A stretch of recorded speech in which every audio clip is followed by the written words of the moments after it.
ঝিনাইদহে cement বোঝাই truck পিষে দিল শিশু আবিরকে।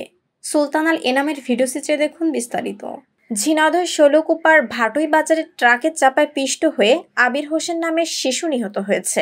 আজ দুপুর 12টা 45 মিনিটের সময় এ দুর্ঘটনা ঘটে। নিহত আবির শৈলকুপা দুধসর গ্রামের মোহাম্মদ শানু বিশ্বাসের ছেলে। ঝিনাইদহ আরাপুর হাইওয়ের ইনচার্জ ফয়সাল আহমেদ জানান, দুপুরে 12টা 45 মিনিটের দিকে দাদির সাথে ভাটই হাটে ছাগল বিক্রি করতে এসেছিল আবির। এরপর রাস্তার পাশে দাঁড়িয়ে থাকা অবস্থায় পেছনের দিক থেকে আসা একটি সিমেন্ট বোঝাই ট্রাক তাকে চাপা দেয়। এতে ট্রাকের ডান চাকার নিচে পড়ে ঘটনাস্থলে তার মৃত্যু হয়। পরে মৃতদেহটি উদ্ধার করে পুলিশ ময়না তদন্তের জন্য ঝিনাইদহ সদর হাসপাতালের মর্গে পাঠানো হয়েছে। ঝিনাইদহ শৈলকুপা থানার ওসি মোহাম্মদ শফিকুল ইসলাম চৌধুরী ঘটনার সত্যতা স্বীকার করে জানান, ঘাতক গাড়ি ও চালককে আটক করা হয়েছে। এ বিষয়ে থানায় মামলা প্রক্রিয়াধীন।